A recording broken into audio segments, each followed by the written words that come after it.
Good morning बच्चों। आज हम 9वां पाठ पढ़ेंगे जिसका नाम है षड ऋतु वर्णम। षड ऋतु वर्णम मतलब 6 ऋतुओं का इसमें वर्णन बताया गया है। देखो इसमें अस्माकं देशे षड ऋतवः भवन्ति मतलब हमारे देश में 6 ऋतुएं होती है। ते इमे बसंतः ग्रीष्म वर्षा शरद हेमंत शिशिराश्च मतलब इनमें से बसंत वर्षा शरद हेमंत और शिशिर ऋतुएं हैं। एतेषु वसंत ऋतुराजः इति कथ्यते। इसमें से बसंत ऋतु को ऋतुओं का राजा कहते हैं। अस्याः गमः माघ शुक्ल पंचमया तिथो भवति। यह माघ शुक्ल के पंचमी तिथि को होता है। कौन सा? बसंत ऋतु। अस्मिन् दिने वाग्देव्याः पूजनम भवति। इस दिन देवी सरस्वती की पूजा होती है। वसंते समशीतोष्ण वातावरणम भवति। बसंत ऋतु में वातावरण हल्की ठंडक का समशीतोष्ण वातावरण होता है। शीतलः मंदः सुगंधः मलयानिलः प्रवहन्ति। और इस ऋतु में सुंदर शीतल और मंद सुगंधित हवाएं बहती है। वने उपवने च विविधानि पुष्पाणि विकसन्ति। वन और उपवन में मतलब बाग बगीचे में अनेक प्रकार के फूल विकसित होते हैं मतलब खिलते हैं। पिकाः कूजन्ति कोयल गाने लगती है। वनचराः नभचराः प्रमुदिता भवन्ति। वन पशु पक्षी लोग वहाँ घूमते। वन में अनेक प्रकार के पुष्प खिलते हैं। कोयल गाती है और वन में अनेक प्रकार के पशु पक्षी घूमते रहते हैं। वृक्षाः नवपल्लानि धारयन्ति। वृक्ष में नए नए पत्ते निकलने लगते हैं। धारयति धारण करते हैं। आम्र वृक्षाः मज्जरीभिः अति शोभन्ते। और आम का वृक्ष जो है वह आम में जो नए नए बौर लगता है, आम का बौर जो लगता है वह आम के वृक्ष में अत्यंत सुशोभित होते रहते हैं।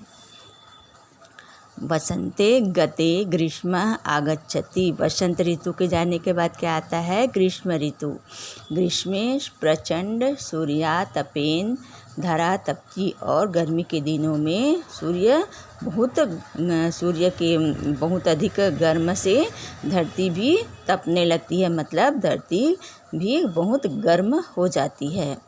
प्रचंड घर्मो उष्णा रोगकारं विषम स्वेद बिंदु रूपेण शरीरात बहि निर्गच्छति। अत्यधिक गर्मी से रोगनाशक जो पसीने होते हैं वह हमारे शरीर से बहने लगते हैं और बाहर निकलते हैं, हमारे शरीर से बाहर निकलने लगते हैं। हरित वर्णाम फलम पक्वा पतितते। हरे हरे आम के वृक्ष पकने लगते हैं। तानि पक्वानि आम्रफलानि अति मधुराणि भवन्ति। और ये आम के फल अत्यंत मीठे और मधुर होते हैं। ग्रीष्म ऋतु व्यतीते सत प्रचंड समीर प्रवृत्ति। ग्रीष्म ऋतु में सभी तरफ गर्म हवाएं चलने लगती है। स एव वर्षा ऋतु आगमन सूचयति।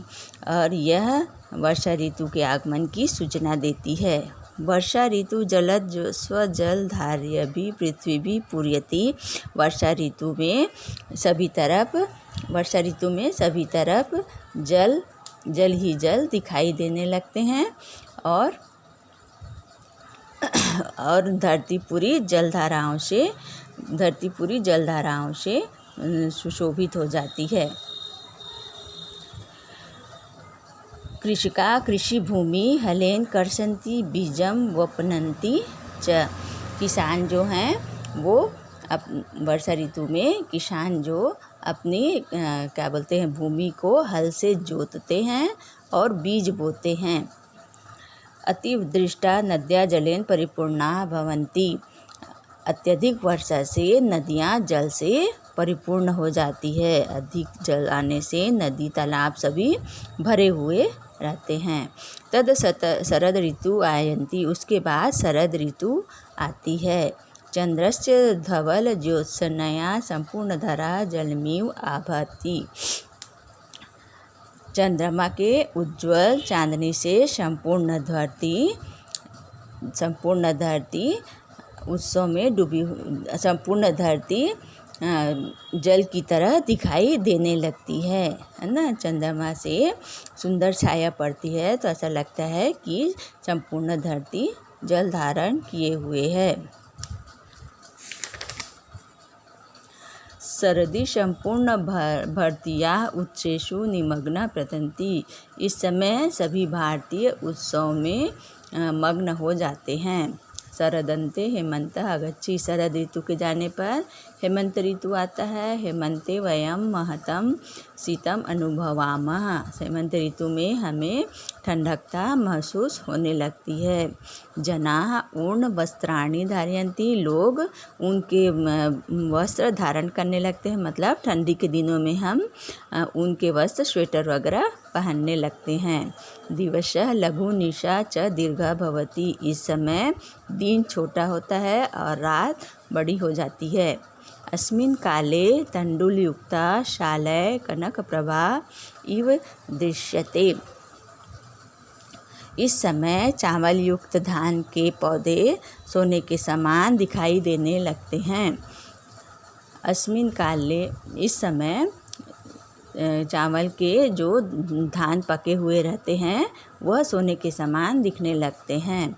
ततः शिशिरः आरयन्ति, उसके बाद शिशिर ऋतु आती है। शिशिर ऋतु शीता व पवना बनती, शिशिर ऋतु में हल्की